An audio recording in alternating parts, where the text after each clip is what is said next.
Sam, take it away. Thanks, Claire. Yeah, today we're tackling Colletes, so we're getting into some of the large groups of bees. A lot of these are specialists. They tend to be not super common, but they show up regularly. I can't remember what the number is, but we're beyond, I think, the level where we're going to go species by species and talk about the characteristics of those species, at least at this point. So what I want to do is I'm going to open up the Discover Life Guide as a path, a starting place to talk about the characters that are used and are useful and sometimes tricky within Colletes to differentiate the different groups. So let me share my screen now. And then I'm going to show examples from our collection of these characters. So sharing the screen, it's happening. And there's my email. I want to, okay, who knows what that is a picture of? And we'll go to the, where is the, I think I left it open. There we go. So here's the Discover Life Guide for Colletes females. As a general announcement, I guess, we are looking at over the next year adding more pictures through a grant and updating some of the language and testing this more rigorously throughout the Discover Life system using a person that David Bittinger is probably going to hire with some money to increase the usefulness, I guess, of the Discover Life guides. Additionally, Claire and I will probably also be taking pictures to add in illustrations and make the guides more useful and to clean up a lot of small problems, wording in a lot of cases. As you know from seeing previous demonstrations, what we want to do here is, well, not necessarily what we're going to do. This is what we're planning to do here is I'm in the Colletes guide. And I'm going to click on menu, which you all can do too, and I'm going to go to the Has button. So the Has button is in every single one of the guides. And what you're seeing is a list of characters on the right. These are the jumps. So if you click on any of these, you will jump to that character. And then within the character, you have, for each of the characters, you have the character, wording, and then the states of the character. So in this case, we're looking at the abdomen, S6, presence or absence of a pair of prominent ridges that run parallel from base to tip. And then we have choices up here with only, has, and not to play around with which species have these characters or do not have them, or are scored as only having them. So for example, if you have an ambiguous specimen or a species where, for whatever the character might be, that they, you know, it could be that you could call it that both the states, absent and present, well, you know, maybe it's ambiguous. Maybe you would actually score it for having both. So in a lot of cases, what we're going to do, if we want to see a character and learn more about it by looking up a species that should have that character, we're going to choose the only category, meaning that it is only scored for whatever we click here in this case. So if we want to see what has, what's a good example of a species that has this S6 character, I'm clicking only and present. And then when I hit the search bar, I can also have clicked the enter button or on your computer to do the same thing. It turns out only one species is scored for having this. And this is the defining character for Colletes compactus in the East, because we've only developed this guide from the Midwest to the East. And only Colletes compactus has this character as its sole,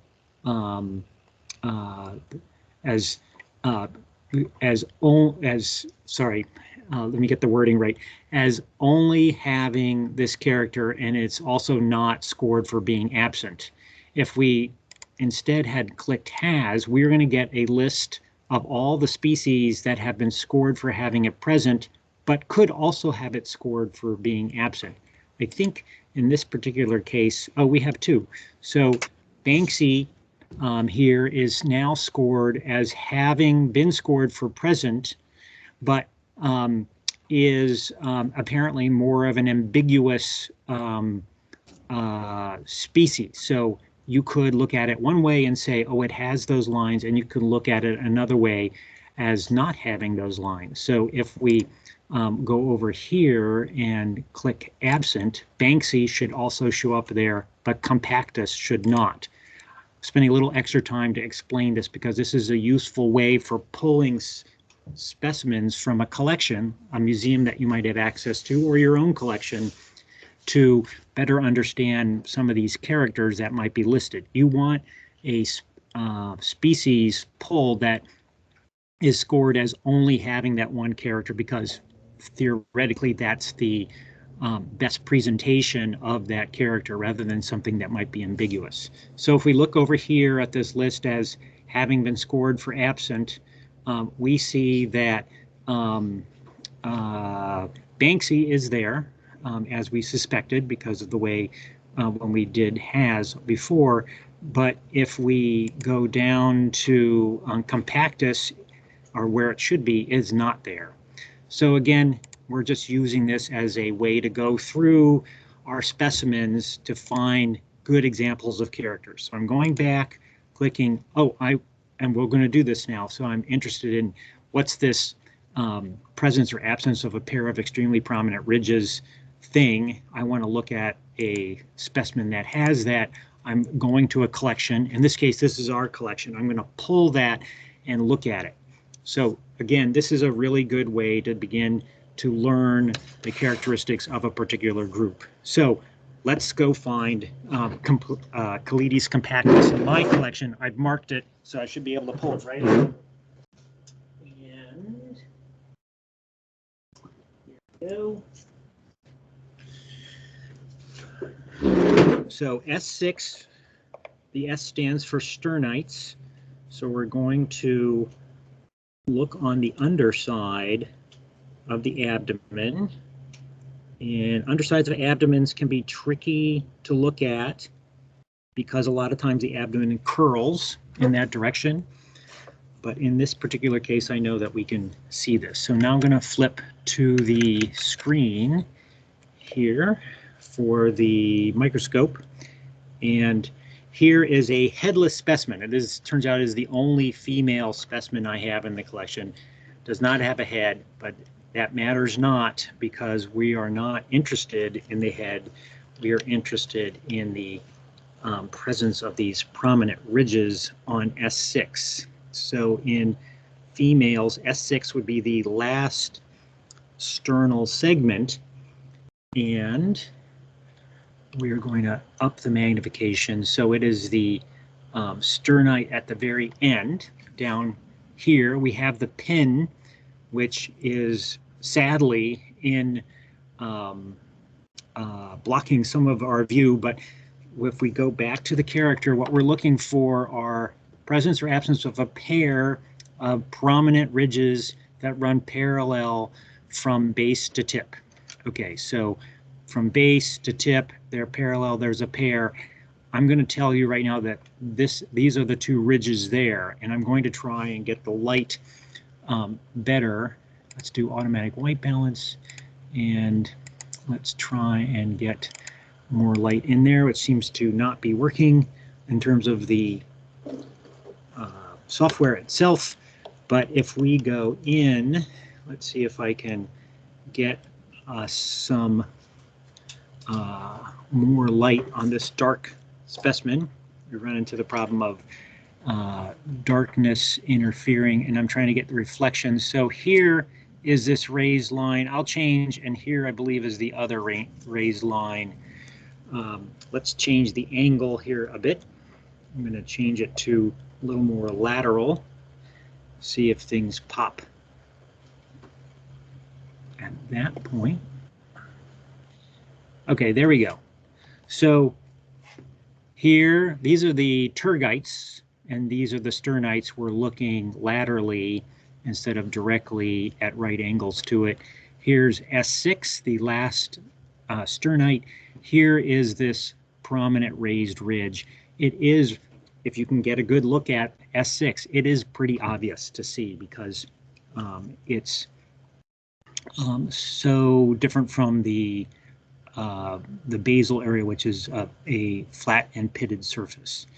So if we spin this, we should see the same type of ridge on the other side of the segment.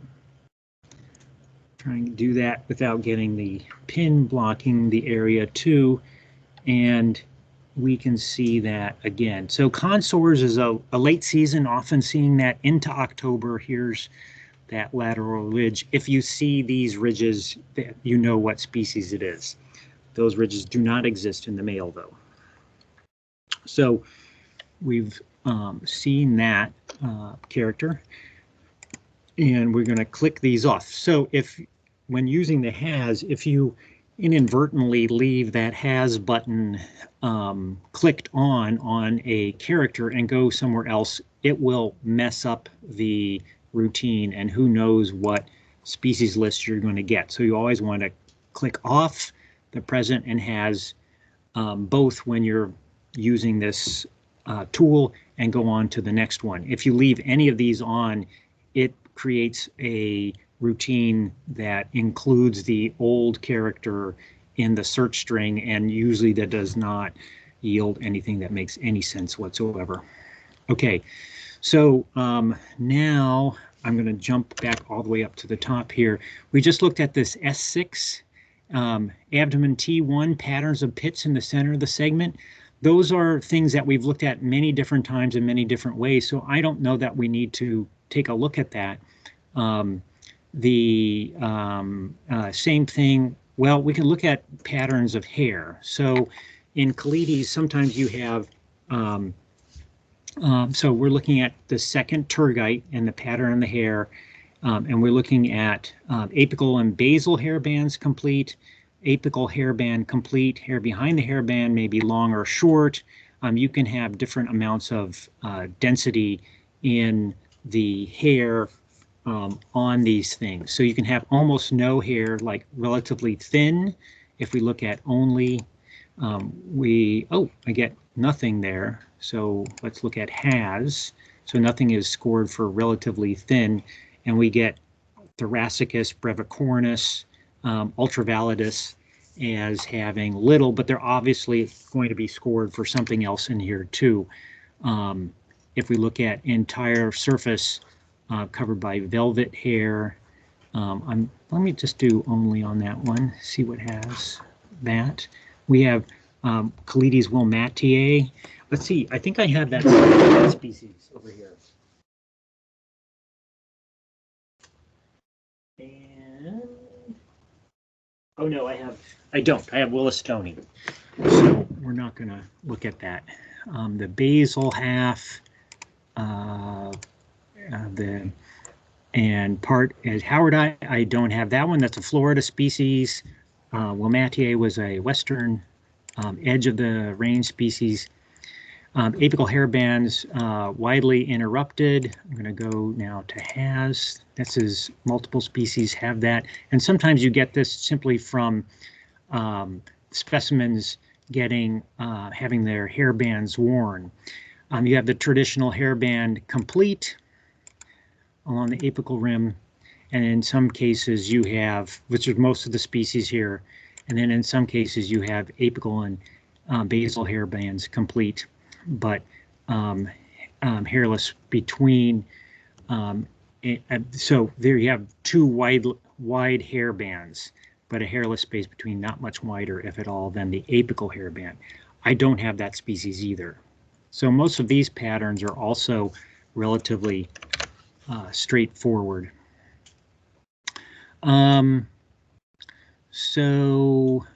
If in T3 we have a different pattern here, I think I've pulled this specimen, basal half the specimen, area obscured by short oppressed hairs. I think that's Colletes phaceliae.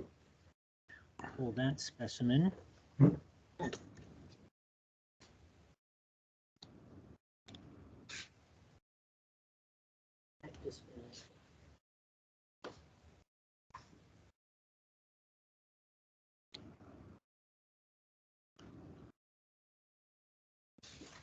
This specimen out.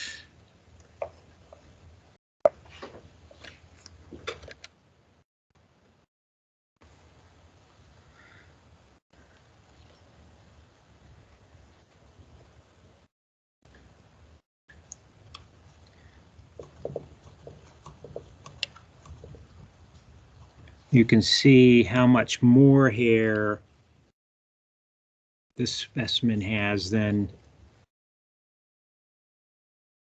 a lot of the other Colletes that we'll see in the in a little bit. So here is T1 to here, T2 to there, and you can see that the hair band is taking up, for T3, is taking up about half of the entire segment.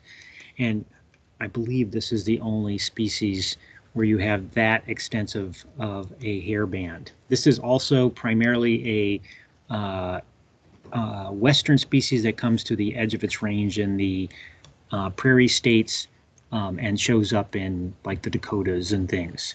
So for you strict Easterners, you don't see too many of this particular species.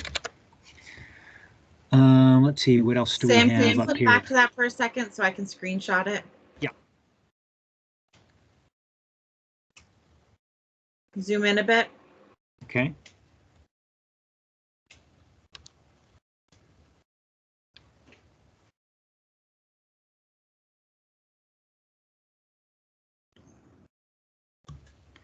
So there's the wide hair band. It's a little bit of an ugly specimen. Got it, thanks. Okay. Back to the guide, and if we, let's see, I'm wondering where we can go to here. If we look at, and now I think we'll just scroll down. I want to make sure I got rid of all my, oh, see, I have some hanging marks there. Need to get rid of those. Go back down. You can see within the guide, and most guides are like this, there's a lot of this species versus that species versus that species, and those are all very closely related species. We're not going to concentrate on particular species differences right now, just the main characters for Colletes. I'll also show you, for those of you who don't recall from the start, the main character and distinguishing character for Colletes in terms of morphological characters is this vein, whose name I always forget, which is below the last submarginal cell here, is S-shaped, has this S-shaped curve rather than being either straight or slightly concave or slightly convex. This S-shape is a rock-solid Colletes characteristic. And additionally, a lot of times you're looking at a specimen in the face. When you initially look at it, they all have what amount to a very convergent face, which creates the cute B look for these. So these eyes are not parallel. So under many bee species, the interior edge of the compound eyes are parallel to one another. In Colletes, and this is not restricted to Colletes. I can think of many Hylaeus, for example, that have this character. The angles of the eyes converge towards one another strongly at the towards the apical ends. So creating a kind of a look and feel that's also characteristics should make you always suspect that you're looking at a Colletes. A lot of times these specimens on the surface might look like Andrina. They don't, the females don't have the same kind of fovea. They do have fovea, and we're going to look at that here in a second. Sam, can you confirm that that vein shape is in all Colletes, including other countries? So I think so. I can't be absolutely sure about that, but I know of no instance in, for example, in North America that a Colletes does not have that. So, but worldwide, you know, I'm outside my skill set in that, and there usually aren't worldwide keys. you could check into Michener and see what he says about that. His book is available online, so you can download his second volume for Bees of the World, and it should address that, I think. I think it is the case, though. So we are going to go to Colletes, I think, next. So if we look at, so head facial fovea. So the females have fovea, but they are not lined with hairs as they are with Andrena. So that's a difference right there in terms of telling the two genera apart. And we have a character here, head facial fovea, shortest distance from the lateral ocelli. So you're looking for the where the facial fovea ends at the upper part of the head, and looking to see how many ocelli, because that's what we're using for measurement. The end of the facial fovea is to the nearest lateral ocellus, and one more or very nearly reaching. So if we look at clearly more and only, so I can pull a specimen. Let's see what we have here. Oh, we have phaceliae too. I think I pulled a different specimen from kincaidii.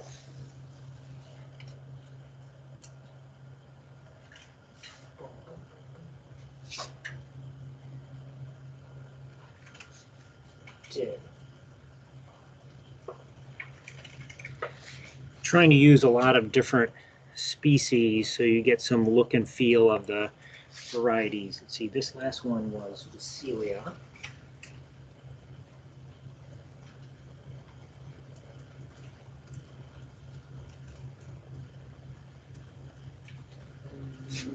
Here we go. So the facial fovea on female Colletes are often fairly heavily obscured. I'm going to flip now to it by the hair on the head. They usually are relatively hairy, so you can use, I think I want to look at this right hand one. You can use a pin to scrape hairs away like you do on tegula and a variety of other things. But in a lot of cases, by angling the specimen, because usually you're doing this with your fingers back and forth, you can define the edge of the fovea. So we don't have the hairs that are usually lighter colored or differently colored than the integument, like you do in Andrena. You simply have a recessed area. So here's the ocelli. This is our measurement tool, how many ocelli distances. We look for specimens that are always scored as having the fovea greater than 1 ocelli distance. And now we are looking for the evidence of the fovea, which the antenna seems to be in the way here. Let's flip over. The lateral ocelli is behind this antennae, but the fovea should be right over here. Let's see, we can make out a little bit of it. So we'll try some different angles. This is the plane of the integument across the segment. Here is this fovea right here. This is the end of it, and it's not easy to see because we lack the hairs, but the distance between the lateral ocelli and that is clearly greater than the diameter of an ocellus. I should use the singular. Over here, let's see if we can change the angle, and we're looking somewhere in this area for the fovea peeking out. I think if I move this, put this pin in the clay upside down, partially upside down, we might see the fovea here. This is what you end up doing a lot with characters on bees, is trying different angles, trying to locate a character that is partially hidden by hairs. I'm going to zoom as far in as I can go, and or bad specimen preparation, which is the other part of it. So you're involved in CSI work in a way. This is perhaps too much of a lateral view. Here is a bit of the fovea poking out. This fovea is running throughout these hairs down there. Let me try a different view to get at that from above.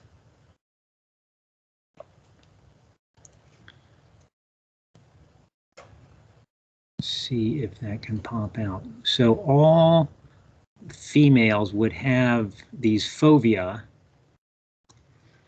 and the characters, that hand is the difference from the edge of that fovea to the lateral ocellus.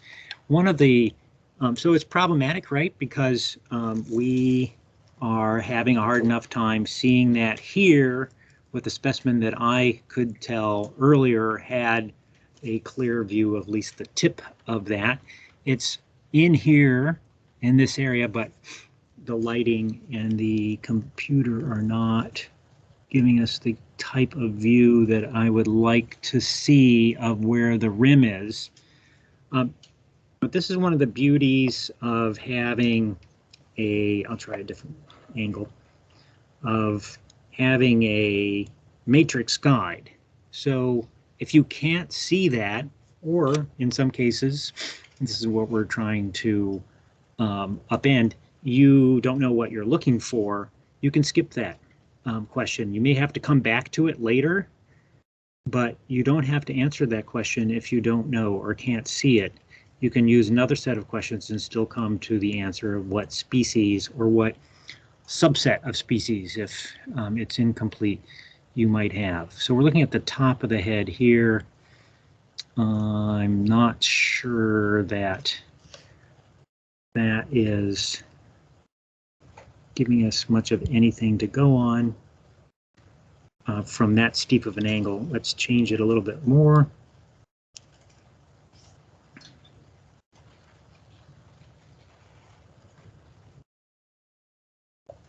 This will be our last fovea shot. This might work.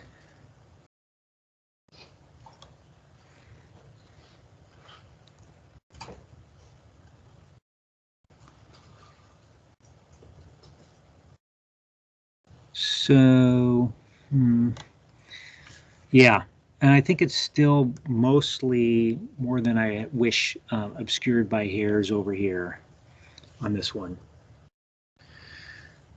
So we'll look on a couple other specimens that come up to, if they're females, to see if we can find those facial fovea and illuminate that a little bit better.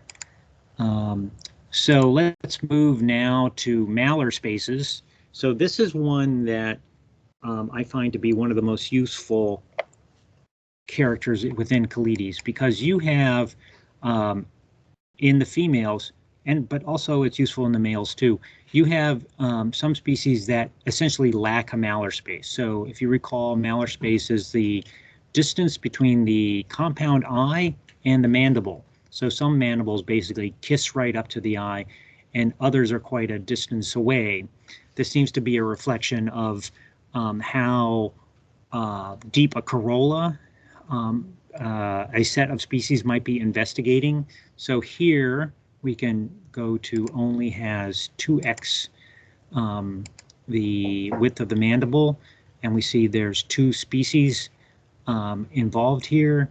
These have really long heads, so that 2x width the base of the mandible means that the face is elongated such that there's a gap between the eye and the mandible that's twice the width of the mandible. So that's big. I'm going to show you Colletes validus here. And so validus is a specialist on, or uses to a great degree, whether it's entirely specialized is hard to say, on ericaceous group of vacciniums. So these are blueberries mostly that they're going after, but also the deep corollid huckleberries, which it sonicates to. Ultravioletus, I believe, is using, is it Pyrrhus? It's another ericaceous shrub in the deep south. In fact, it should be flying right now in Florida and along coastal Alabama, Mississippi. Okay, let me see. This was, what is this? Put this one away and pull the other one. What was I just looking at? I need to put these things back in the right box. And this was,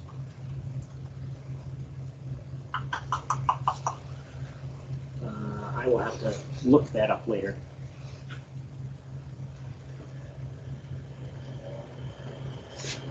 So we want validus. Here's a validus specimen. Colletes validus is also a relatively big bee, which might be correlated with length of face too, but shouldn't be necessarily a given that long malar space species are also big species.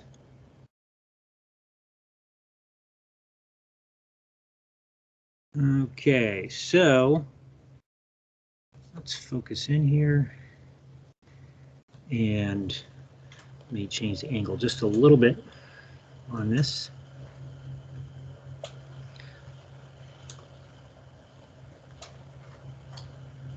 We'll do it from out here first. I'll show the face front view here in a second. Here is the eye, and here is the edge of the mandible, and you have this huge gap of space. Remember, some Colletes have the mandible is right there. So this has greatly lengthened the head in this. And when we talk about measurements, as we will and have talked about in Bombus to some degree, we're taking a measure of the width of the mandible at across its attachment points here, these hinges, that hinge, and then there's another a hinge on the other side, which have technical names that Denny Johnson and his Bumblebee working group have defined for us more specifically than hinges. And we'll change the light here a little bit, but the mandible is running off in that direction, and it has, if we were able to show this a little bit better, you would be able to see there's one attachment point, and there's a similar attachment point on the other side of the specimen.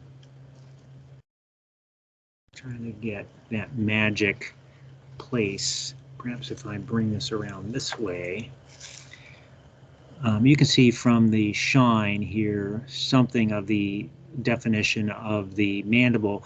And so you would look at this width, and you would, in your mind, flip that over and flip that over to get an idea of what this distance is. So we do it in units of mandible width. In this case, it's about 2, maybe even longer. So this is an extremely long width, and then we'll show on other specimens things that are shorter. If we look at the face itself, when we look at the Colletes validus, we can see how long the clypeus and the face is. If I bend this up even a little bit more, it should be more obvious. Get it at right angles. You can see from here, here's again the malar space right there, and the clypeus is extended. And theoretically, this is useful for diving into the corollas of these ericaceous shrubs. Since we have a face here, let's look and see if we can find the fovea. This is a little easier to see here. There's the lateral ocelli. Here's the fovea edge right there. This is a better specimen, or at least showing up better here than in the previous one. For the foveas, you can see it has integument. It's just a depression, so there's no short hairs like in Andrina here, but now you can, in this one at least, clearly see the edge of the fovea. As far as I know, it almost never runs below the level of the antennae. So this fovea hidden by hair here is going to be some kind of oblong area like that.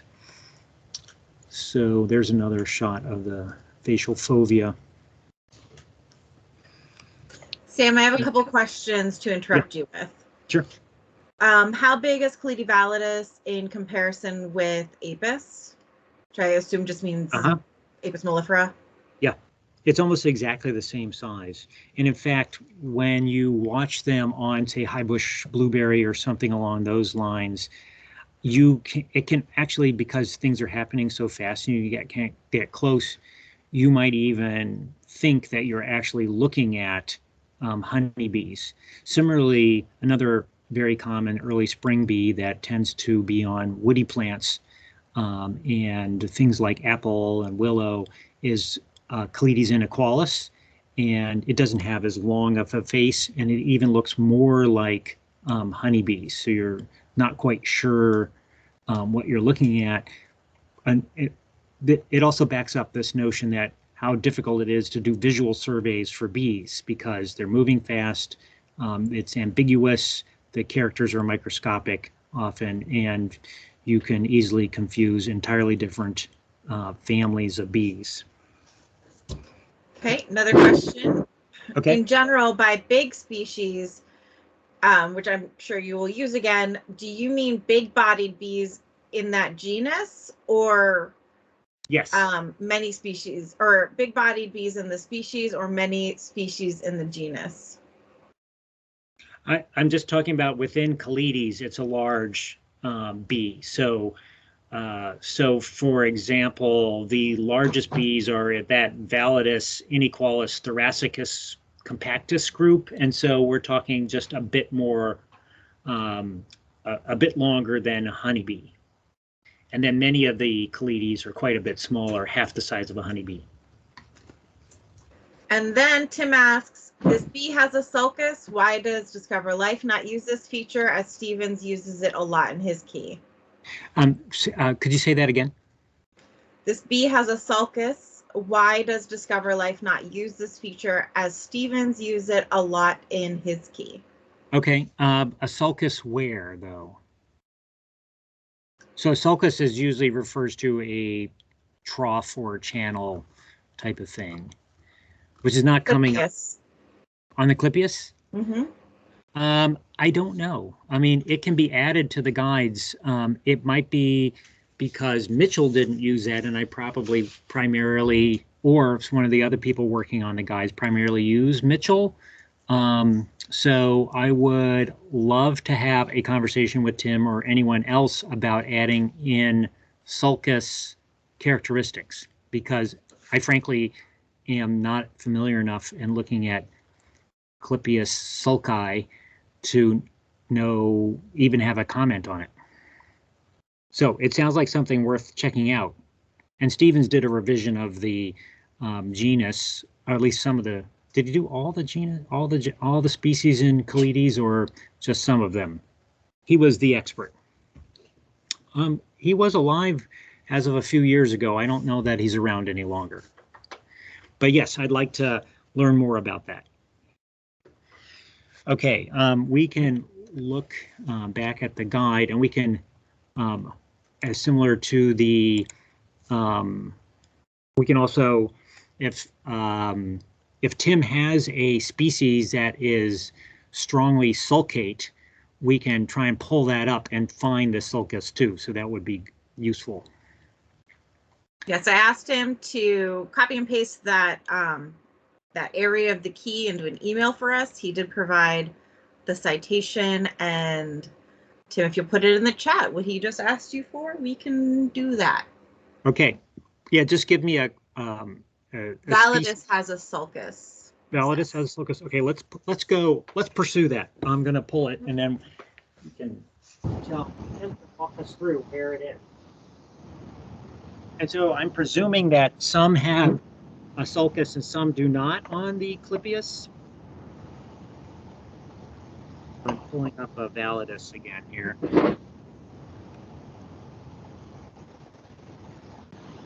Right. Are we Tim, if talking? you want to unmute at any time to say more, you are welcome to. So is that that central? All right, I'm not an expert on this, but yeah, I think that's it. And it shows up a lot in the key that Stevens wrote. So this area right here. Yeah, that central line. Okay. It's not a raised ridge. It's not a impunctate line. It's actually a groove.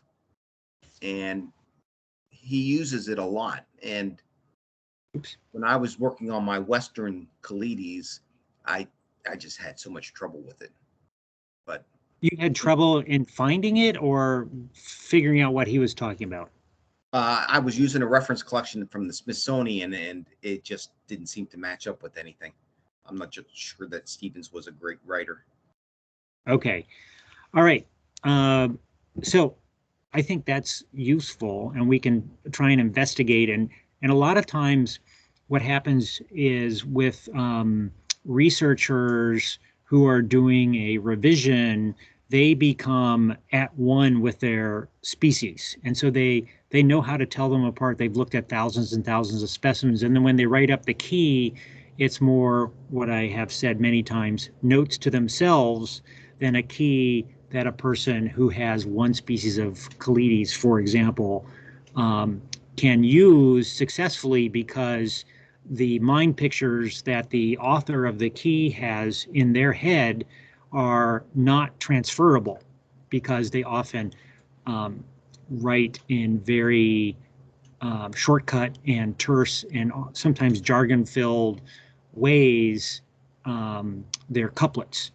Because again, mostly people are doing dichotomous keys. So what we found is that over time, we've needed to expand the wording in our guides so that people have more clarity about what we're talking about. So if we were to talk about this sulcus, maybe someone like Stevens would say presence or absence of sulcus, is the defining thing, but we would probably have to define what you're looking for on that sulcus and some problems. And then if there was ambiguity, we either wouldn't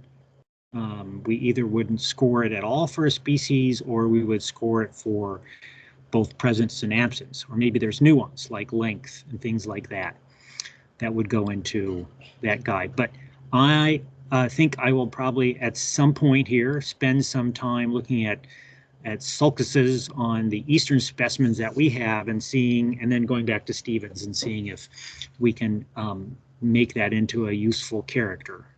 But there is a hint in the fact that you didn't find it useful, even though you had known specimens probably identified by Stevens at hand. So we'll see. But thank you, Tim. And anyone else who has any sulcus experience should speak up.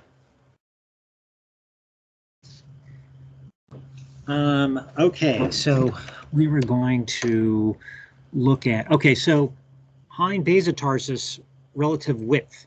So what we're talking about is the width compared to the length of the hind basotarsus. The classic ID specimen for this is Colletes latitarsis, which is a phaceliae, gosh, I always get those confused. Not phaceliae, it's phaceliae specialist, which is the same thing that Chinese lanterns are due and tomatillos. So there's a common name that is escaping me at the moment. Anyway, it's a specialist on it. It's relatively common, but also, just as a natural history note, it's often overlooked. It doesn't really go into bowl traps, and that plant group's phaceliae are not very showy, and the blooms face downward. They bloom over a long extended period of time, so you can see why specialists would exist, and you have to then be collecting off these little upside down blossoms in order to collect Colletes latitarsis. But you would be surprised once you start looking at that plant, how common that bee is. But when you look at collections, it doesn't show up very often. But it may be one of the most common Colletes within a region. Okay, so let's look at this, and what I've chosen here is wide. So the width is only about half the length of the basitarsis. In others, you're basically talking about longer, skinnier, longer and skinnier basitarsi. So if we change this to has, let's see if anything else is also scored for that. No, so it's this is unusually thick and short.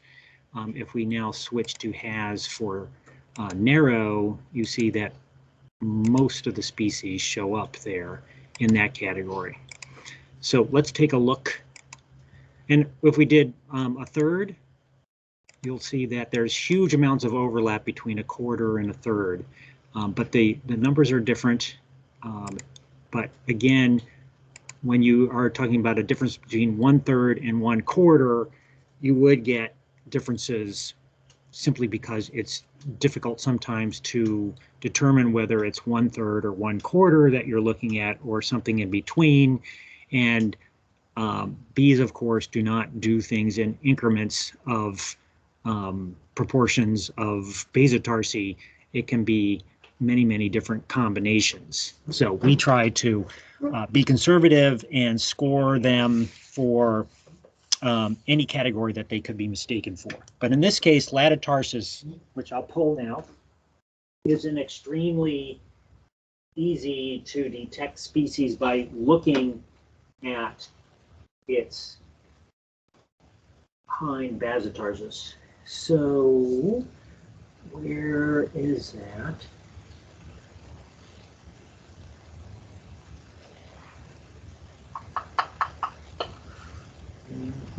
There we go.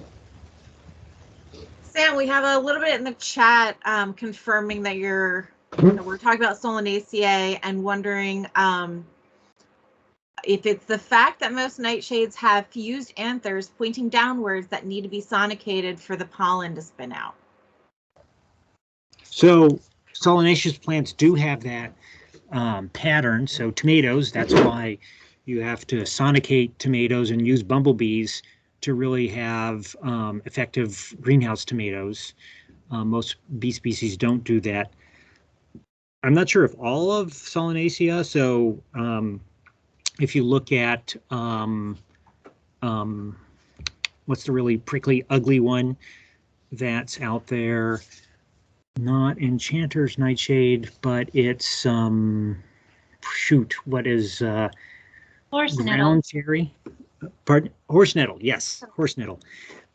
It also is in that group, and also turns out to be quite a good bumblebee food, as Ty Ralston had some studies that showed that when they actually looked at pollen in the middle of summer from Bombus impatiens colonies, they were picking up tons of horse nettle. It's just low, something we kind of ignore, and shows that we still have lots to learn about different plant species, uses, and patterns. Whether all solanaceous plants are have poriferous stamens, I don't know, but certainly many of them do. Okay, I'm going to show you Colletes latitarsis here. And so we've got the hind leg in view. Why it's so short, I don't know. There must be some advantage there, but you can see the tarsus here, and then here's the basitarsis, which is the primary segment of the tarsal segments. And you can see here pretty well that if we look at the width of this versus the length, you can go, what I do is like, here's the width. Now I'm going to flip this imaginarily over and over again, and it is about 2 times. We'll try on our next specimen, which will have something other than that characteristic. We'll look at that length there. I believe a general characteristic of bees, even within the males, is that the basotarsis is wider than the rest of the tarsal segments because it's often engaged in pollen collection or other kinds of activities, whereas in wasps, the width of the basotarsis is about the same as the tarsal segments. If someone else wants to confirm that, that would be great. But a lot of times, beginners in particular, struggle with what is that bee, right? Whether it's a bee or a wasp. And that's another hint. Latitarsis goes back. Go back here to, let's see, we're running a little bit out of time. Here is something that really throws, oh, did I get rid of the marks? I did. Okay, we may have to continue this on another time too, but this one is one that I remember really struggling with, so it's good to look at some examples. So on the thorax, we're not talking about the mesepisternum, we're talking about the metapleura or metepisternum, using two different kinds of names for the same segment. Which is the narrower of the segments that's under the hind wing, directly under the hind wing. There is a elevated area that has or doesn't have an overhang associated with it, and that overhang sometimes this is the semi-transparent lip. I don't know that any other group has this other than Colletes, and within Colletes some have it, some don't. Some have a lip, but it's not pale and translucent. Other times it's straight black, but I know that it's something that's different enough that it pays to try and locate that. So sometimes it's hairy in that area, you need to probe it, but a lot of times you can either find the right specimen or see it without having to remove the hair. So we're going to look at only. What did you say was the other jargon besides metapleura that they might see? So pleura are the side segments of the thorax. Instead of pleura, it's often episternum. So that's the more current name. Pleura would be used by, for example, Mitchell and his keys. So mesepisternum and metepisternum. Mesepisternum is the larger one under the front wing, and metepisternum is the narrower one under the hind wing. Mesepisternum characters are used quite frequently. Metepisternum basically almost never. So we're looking here for having a rim, usually the color of light amber, but can be all dark. And what does that look like? So we've got a set of specimens here, and I have pulled one, I believe, americanus, that we should be able to see.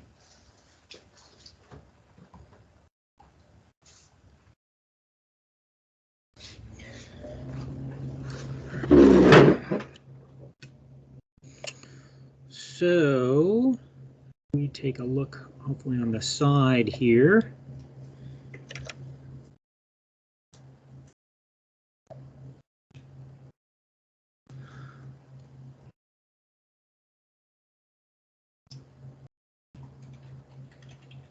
I think I need to change. Oh, I think I need to move this a little bit at an angle. I may have to go to the other side to see it. Let's see what we can do.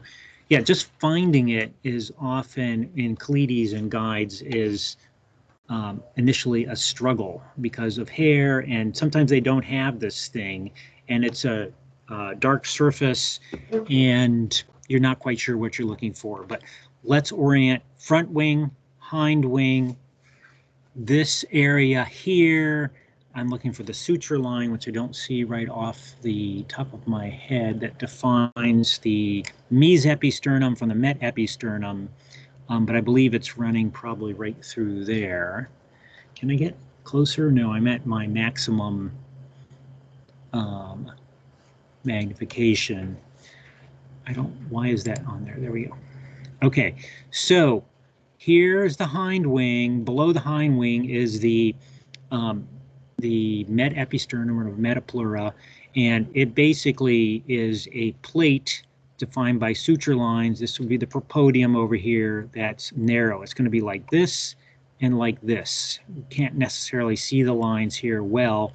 At the top, basically directly below the attachment of the hind wing, is this raised area, and there is a very small shelf here. So this is raised, this forms a hood, a shelf over the mid-episternum. This does not occur in any of the other groups as far as I know.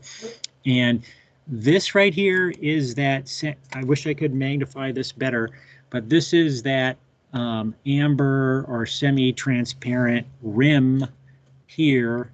What function it has and why it's there, we don't know. To this raised area here. So this is used a lot. So sometimes this is all dark.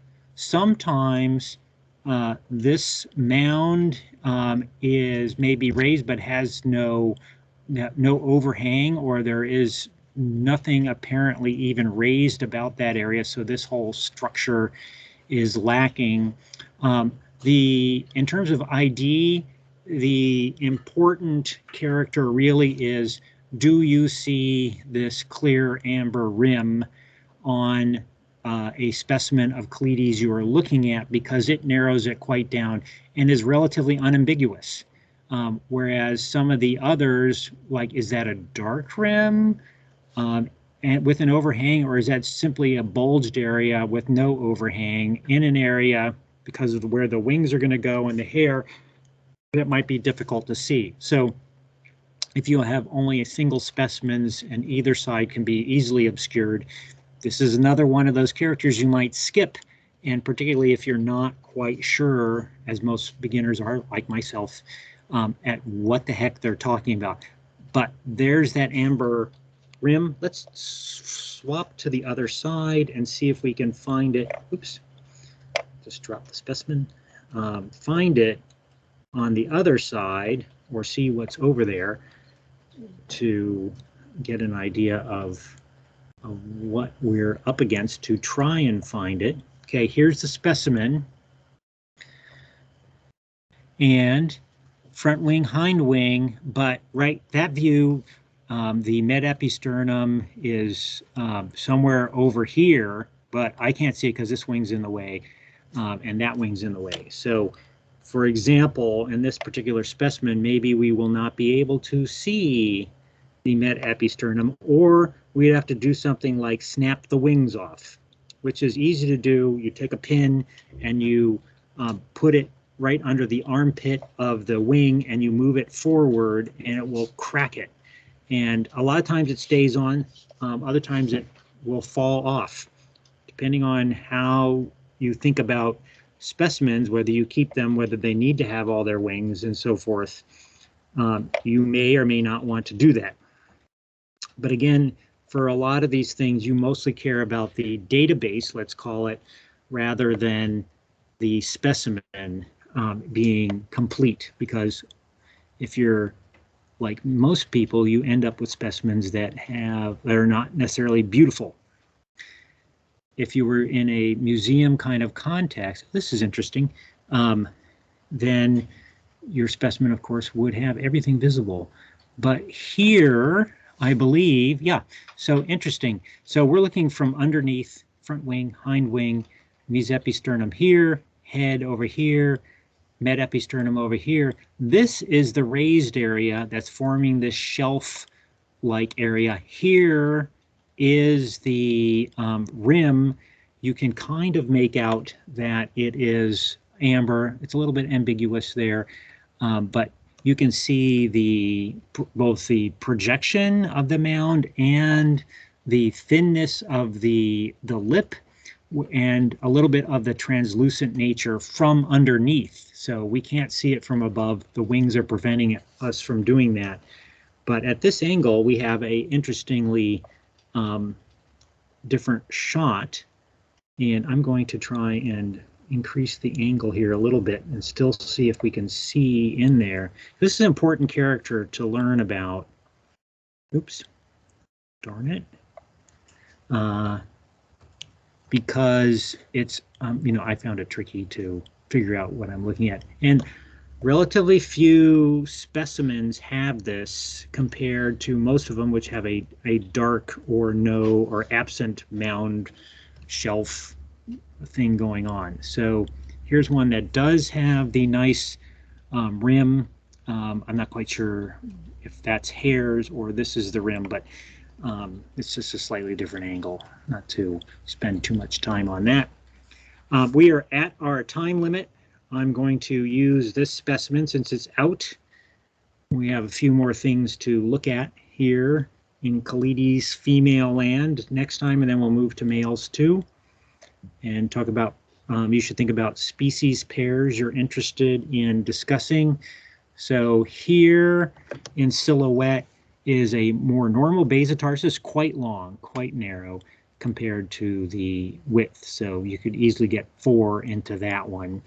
If we look at T6 on this one, you see that, or S6 rather, remember the very first one on compactus, there's no evidence on these segments. I think this is the segment here of a raised line, but we did see that raised line nicely. Let's look at the face and see what we can see on this species in terms of malar space.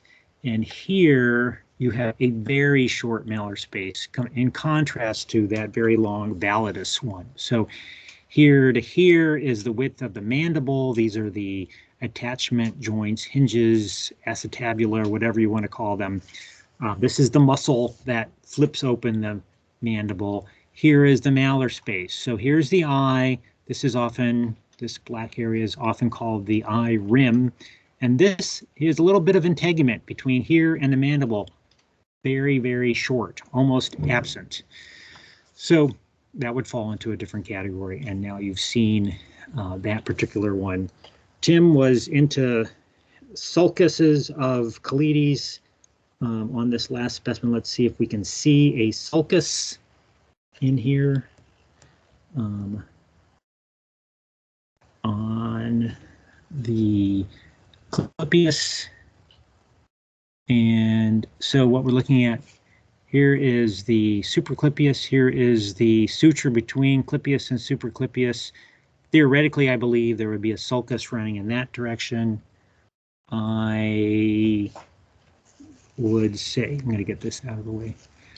I am, in focusing this, I don't see anything that I think would be called a sulcus there. But now I'm intrigued by sulcuses.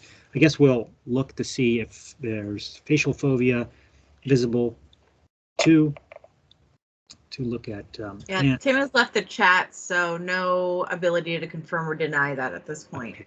It's probably going to his real job.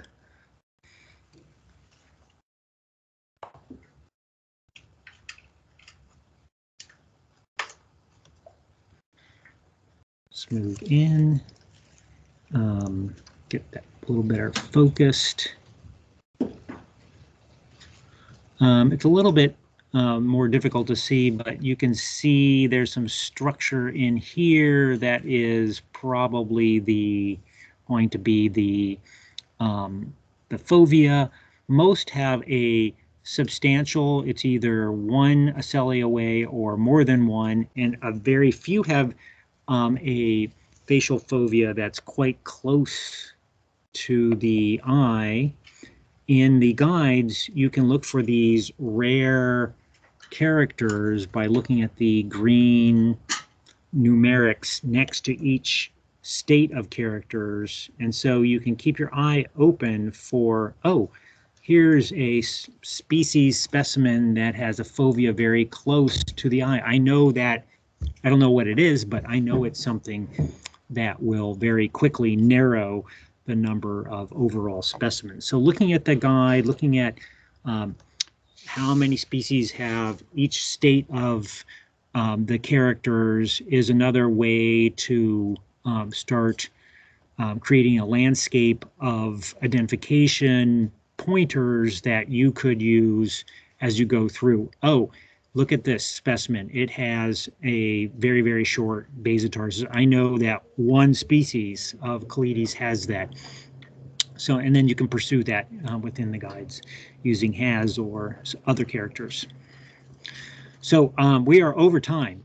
So are there any questions at this point? Otherwise, I'll stop. There's a few more things to look at.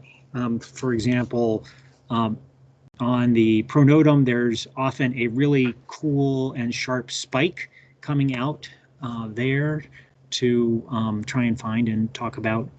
And Colletes brevicornis has really interesting abdominal sculpturing to the rim, and there might be a couple other things too. Hair color is tricky sometimes.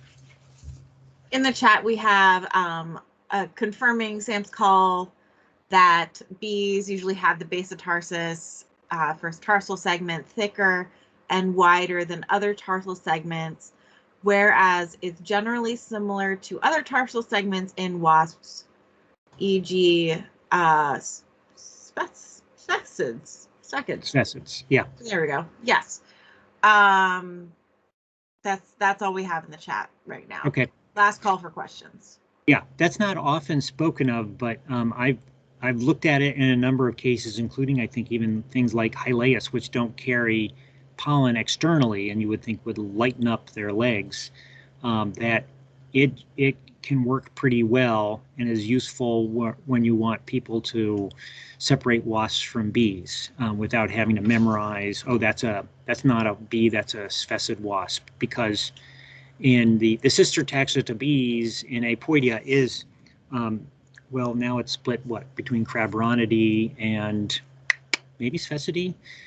Anyway, the wing venation can be really, really similar, and the vibe on a bee that isn't carrying pollen, like the nest parasites, can also be very waspish. And a few wasps look quite bee-ish, just because of the way that they've architecturally created themselves.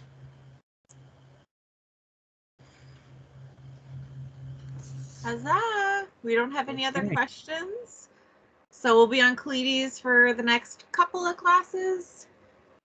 Send in your requests because we're gonna go through them by basis of what you want to see. So. Cool. Okay. Thanks, everyone. See you next week.